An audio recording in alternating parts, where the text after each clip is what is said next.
Hello students, मैं विशाल गुप्ता आपका teacher. इस वीडियो में मैं आपको क्लास 11 सब्जेक्ट अकाउंटेंसी का जो चैप्टर अकाउंटिंग स्टैंडर्ड्स है उसका पार्ट 2 कराने जा रहा हूं। स्टूडेंट्स, इससे पिछला टॉपिक है जो इस चैप्टर का, वो मैं पार्ट 1 में अपनी पिछली वीडियो में अपलोड कर चुका हूं। आप मेरे चैनल को सब्सक्राइब करके वो टॉपिक्स वहां से देख लीजिए। तो इस अकाउंटिंग स्टैंडर्ड चैप्टर का जो अगला पोर्शन है वो है इंडियन अकाउंटिंग स्टैंडर्ड्स क्या होते हैं। So Indian accounting standards are Indianized version of the international financial reporting standard, जिसको IFRS बोलते हैं, उसका ये इंडियन वर्जन है जो कि इंडियन कंडीशंस को देख के सेट किया गया है। IFRS is a set of accounting standards developed by the international accounting standard board. ठीक है, इंटरनेशनल अकाउंटिंग स्टैंडर्ड बोर्ड ने जो फ्रेम किए हुए हैं इंटरनेशनल फाइनेंशियल रिपोर्टिंग स्टैंडर्ड्स, उसको हमने अपने तरीके से अपने इंडियन बिजनेस इन्वायरमेंट के हिसाब से एडजस्ट किया हुआ है। ठीक है, on the basis of which financial statement of enterprises are prepared and presented to its users। ठीक है जी। अब है कि करेक्टरिस्टिक्स या फीचर्स क्या है इंडियन अकाउंटिंग स्टैंडर्ड, उसको शॉर्ट में लिखा है INDAS। ठीक है, so Indian accounting standards are modified version of IFRS। वो इंटरनेशनल फाइनेंशियल रिपोर्टिंग स्टैंडर्ड्स का मॉडिफाइड वर्जन है। उसके बाद है Indian AS are comprehensive including revenues. ये पूरी तरह डिटेल देता है रेवेन्यूज की, एक्सपेंसेस की, लॉसेस की, एसेट्स की, लाइबिलिटीज, इक्विटी। इक्विटी का दूसरा नाम आपको पता है कैपिटल होता है। ये पूरी डिटेल देता है इसकी। और Indian accounting standards are principle based, ये प्रिंसिपल्स पे बेस्ड होते हैं। ठीक है जी। उसके बाद Indian accounting standard lays emphasis on transparency and accountability of the financial statement. ये उसकी पारदर्शिता, मतलब कोई चीज़ छुपाई नहीं जाएगी, कंसील नहीं की जाएगी, हाइड नहीं की जाएगी। और अकाउंटेबिलिटी का मतलब है फाइनेंशियल स्टेटमेंट्स जो इन्फॉर्मेशन दे रही हैं वो पूरी तरह अकाउंटेबल होंगी, जवाबदेह होंगी कि वो ठीक बन रही हैं या नहीं। ठीक है जी। उसके बाद ऑब्जेक्टिव्स की हम बात करेंगे।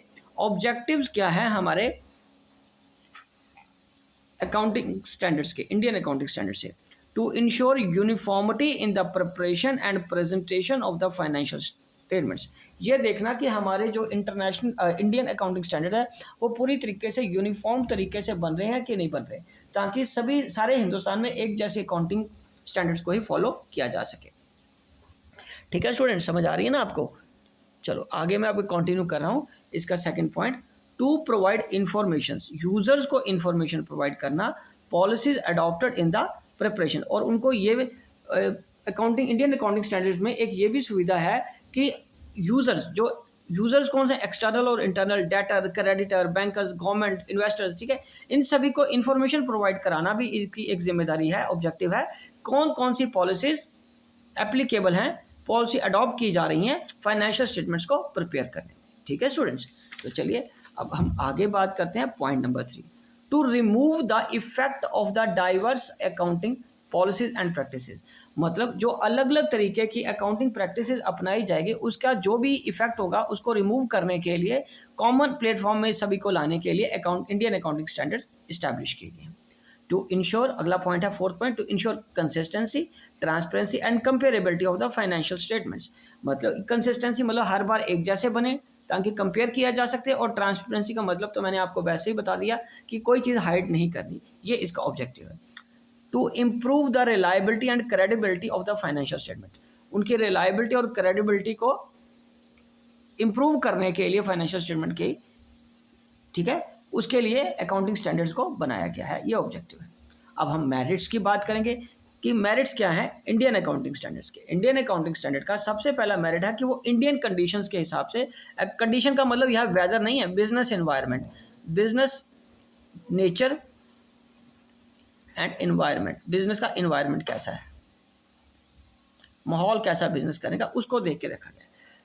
Clear guidelines for financial reporting, पूरी तरह गाइडलाइंस इसमें है कि फाइनेंशियल रिपोर्टिंग यूजर्स को कैसे की जाएगी। Uniformity in financial reporting, her company की, हर ऑर्गेनाइजेशन की, हर फाइनेंशियल इंस्टीट्यूशन की जहां भी अकाउंटिंग हो रही है वो यूनिफॉर्म तरीके से बनेगी, उसमें कोई दिक्कत नहीं आएगी, कोई डाइवर्सिफिकेशन नहीं होगी उसमें। हेल्पफुल टू इन्वेस्टर्स, ये हेल्पफुल रहेगा इन्वेस्टर्स के लिए। उसके बाद है डिफिकल्ट टू कमिट फ्रॉड, इसमें फ्रॉड को करना या मैनिपुलेट करना अकाउंट्स को मुश्किल हो जाएगा। ठीक है जी, तो ये हमारे इसके मेरिट्स है। अब applicability of accounting standards in accounting, Indian accounting standards. So उसका जो प्रोसीजर है वो मैं अब आपको बताता हूँ कि कैसे एप्लीकेबल होता है कोई एक चीज़, कोई एक जो स्टेटमेंट है वो स्टैंडर्ड कैसे बनती है, उसका क्या प्रोसीजर है। सबसे पहले वो जो स्टैंडर्ड बनाया जाता है वो अप्रूव किया जाता है by the council of ICAI। उसके बाद वो भेजा जाता है national advisory committee on accounting standards. किसको भेजा जाता है? नेशनल एडवाइजरी कमेटी को भेजा जाता है। NACAS national accounting committee for accounting standards उसको रिकमेंड करती है स्टैंडर्ड को आगे। अगर उनको लगता है कि ये जेन्युइन बात है तो मिनिस्ट्री ऑफ कॉर्पोरेट अफेयर को आगे वो फॉरवर्ड करते हैं। और आफ्टर देयर अप्रूवल, मिनिस्ट्री की अप्रूवल के बाद डिपार्टमेंट ऑफ जो मिनिस्ट्री है कॉर्पोरेट अफेयर की, कंपनीज अफेयर की, उसको वो अप्रूव करते हैं और फिर वो नोटिफाइड हो जाता है एज एन स्टैंडर्ड। और उसके बाद गवर्नमेंट ऑफ इंडिया एक नोटिफिकेशन इशू कर देती है। ठीक है, आज तक 41 accounting standard till date applicable है इंडिया के में अकाउंटिंग को गवर्न करने के लिए, कि गवर्न कैसे की जाएगी, अकाउंटिंग कैसे की जाएगी, कौन कौन से प्रिंसिपल्स पे बेस्ड होगी। ठीक है जी, ओके, चलिए आगे। सो गवर्नमेंट ऑफ इंडिया ने एक और भी क्लैरिफाइड किया हुआ है कि जो अनलिस्टेड कंपनी है, जो किसी में स्टॉक एक्सचेंज में लिस्ट नहीं है, जिनकी ट्रेडिंग नहीं होती शेयर्स की, और उनकी नेटवर्थ मतलब कैपिटल उनकी 500 करोड़ से कम है, या अर्बन कोऑपरेटिव बैंक्स जिनकी नेटवर्थ 200 करोड़ रुपए से कम है, उनको won't required to adopt Indian accounting standard. उनको ये इंडियन अकाउंटिंग स्टैंडर्ड फॉलो करने की ज़रूरत नहीं है। वो कर सकते हैं लेकिन मैंडेटरी नहीं है उनके लिए। ठीक है जी, चलिए तो आगे हम बात करते हैं। They will continue to apply existing accounting standard. तो ऐसी कंपनीज जो कि जिनकी नेटवर्थ 500 करोड़ से कम है, या अर्बन कोऑपरेटिव बैंक जिनकी नेटवर्थ 200 करोड़ रुपए से कम है, वो इंडियन अकाउंटिंग स्टैंडर्ड्स को ही फॉलो करेंगे। ठीक है, जो एग्जिस्टिंग चल रहे हैं उन्हीं को ही फॉलो करेंगे। ओके जी, चलो उसके बाद है distinguish between accounting standard. Accounting standards में और इंडियन अकाउंटिंग स्टैंडर्ड्स में फ़र्क क्या है। सबसे पहले बेसिस पे हम बात करेंगे। ये अकाउंटिंग स्टैंडर्ड लिख दिया शॉर्ट में मैंने, और इंडियन अकाउंटिंग स्टैंडर्ड्स। ठीक है, तो बेसिस है इंटरनेशनल अकाउंटिंग स्टैंडर्ड, इसका बेसिस है इंटरनेशनल अकाउंटिंग स्टैंडर्ड। और जो इंडियन अकाउंटिंग स्टैंडर्ड है वो IFRS पे बेस्ड है, इंटरनेशनल फाइनेंशियल रिपोर्टिंग स्टैंडर्ड्स पे बेस्ड है। और कौन सी चीज़ रूल्स पे बेस्ड है, कौन सी प्रिंसिपल्स पे बेस्ड है। अकाउंटिंग स्टैंडर्ड्स रूल्स पे बेस्ड है और अकाउंटिंग स्टैंडर्ड प्रिंसिपल्स पे बेस्ड है। लैंग्वेज यूज, इन जो अकाउंटिंग स्टैंडर्ड है वो टेक्निकल लैंग्वेज है उनकी, और जो इंडियन अकाउंटिंग स्टैंडर्ड है वो सिंपल लैंग्वेज पे बेस्ड है। फेयर वैल्यू ऑफ एसेट्स, इनकी जो हिस्टोरिकल कॉस्ट है और इनकी fair value of accounting standard, मतलब जो इंडियन अकाउंटिंग स्टैंडर्ड है वो फेयर वैल्यू पे है और जो अकाउंटिंग स्टैंडर्ड है वो हिस्टोरिकल कॉस्ट पे है।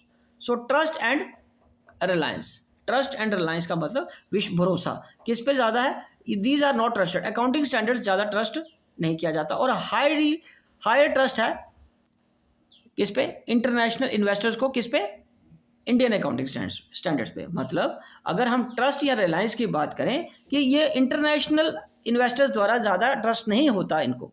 ठीक है, और जो इंटरनेशनल इन्वेस्टर हैं उनको पूरा ट्रस्ट है अकाउंटिंग इंडियन अकाउंटिंग स्टैंडर्ड्स पे। ठीक है, much greater trust than the international accounting standards. और यूनिफॉर्मिटी की बात करें तो यूनिफॉर्मिटी में हम don't ensure uniformity, accounting standards में यूनिफॉर्मिटी नहीं है। ठीक है जी, बट इंडियन अकाउंटिंग स्टैंडर्ड ये इंश्योर करता है कि यूनिफॉर्मिटी रहे, हर चीज़ एक समान हो। ठीक है जी, और उसके बाद मल्टीपल रिपोर्टिंग।